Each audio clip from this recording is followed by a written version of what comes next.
सभी का स्वागत है।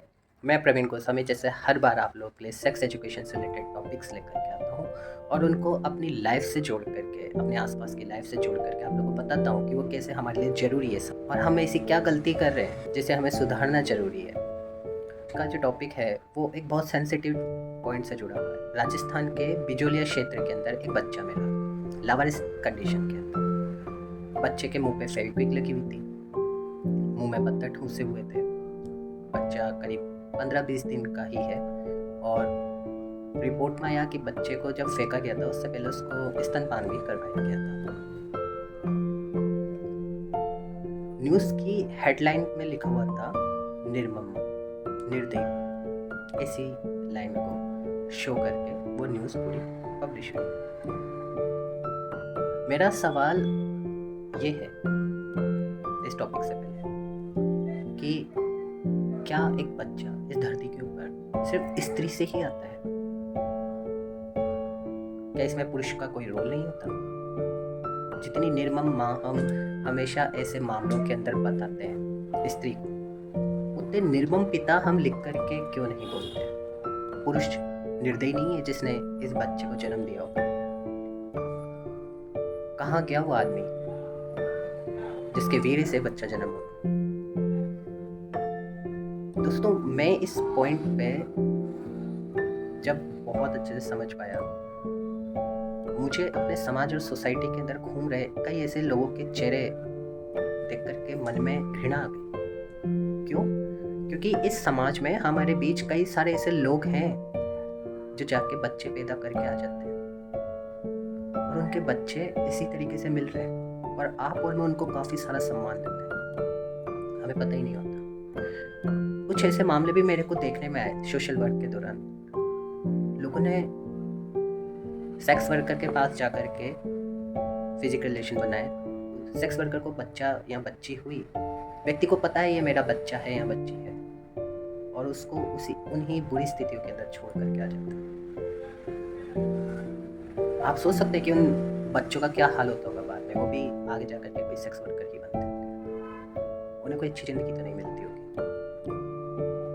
कोई स्त्री 9 महीने अपने शरीर में किसी बच्चे को रख के जब इन स्थितियों में छोड़ करके जाए, तो सोचिए आप, हम घर में कुत्ता पालते हैं ना, उससे भी हमारे को लगाव हो जाता है।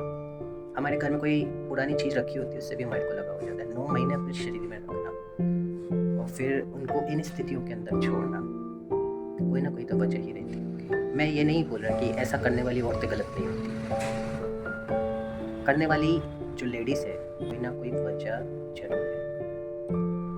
यदि वो अकेले ही ऐसा सब कुछ करने में सक्षम होती, तब मैं मानता हूँ कि ये लाइनें लिखना न्यूज़पेपर में या सोशल मीडिया पे कि निर्दयी माँ, निर्मम माँ। सेक्स एजुकेशन में हम ये चीज़ समझ चुके हैं, पहले की वीडियोस में आप देख सकते हैं कि जेंडर कैसे डिसाइड होता है, कैसे लड़का लड़की पैदा होते हैं, कैसे संतान इस धरती पे आती है। हम 10वीं 8वीं क्लास में सब चीज़ें पढ़ चुके होते हैं वैसे भी। तो धरती पे बच्चे का जन्म तो किसी एक जेंडर से होता नहीं है, दोनों के कोऑपरेशन से होता है। तो फिर माँ को ही दोष क्यों देना? क्या ये अन्याय नहीं है किसी जेंडर के साथ? सोसाइटी को अपना माइंडसेट चेंज करने की बहुत ज़्यादा ज़रूरत है। लिखना है तो दोनों के लिए लिखो ना। कहाँ गया वो पिता निर्दयी और कहाँ गई वो निर्दयी माँ? इक्वलिटी मेंटेन होनी चाहिए। आप कलम उठाते और सीधे किसी एक पर्टिकुलर जेंडर के ऊपर आप लिख देते हो। क्या सिर्फ बच्चे का लालन पोषण करने की जिम्मेदारी माँ की ही है?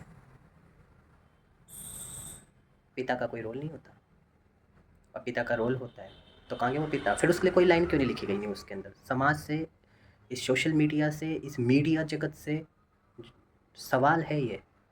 शायद आप लोगों ने कभी इतना गहराई से सोचने की कोशिश नहीं करी होगी कि ये हक कैसे मिला इन लोगों को कि सिर्फ माँ को ही, ममता को ही इन चीज़ों का पितृत्व नहीं होता। आई होप कि आप लोग इस चीज़ को गहराई से समझेंगे। एक बच्चे के जन्म के पीछे एक माँ और एक पिता, दोनों का इक्वल कोऑपरेशन होता है। यदि उस बच्चे को उन कंडीशंस में फेंका जा रहा है तो फेंकवाने के लिए मजबूर किया गया होगा या उसकी जिम्मेदारी नहीं उठाई गई होगी। दोषी दोनों हैं, सोच करके पहले डिसीजन लेना चाहिए था। सज़ा तो बराबर दोनों को ही मिलनी चाहिए। ऐसा करने वाला और ऐसा करने वाली दोनों ही दोषी हैं। दोनों के लिए ही समान लाइनें लिखनी चाहिए और समान सज़ा देनी चाहिए। आई होप आप लोग को वीडियो पसंद आया होगा। नमस्ते।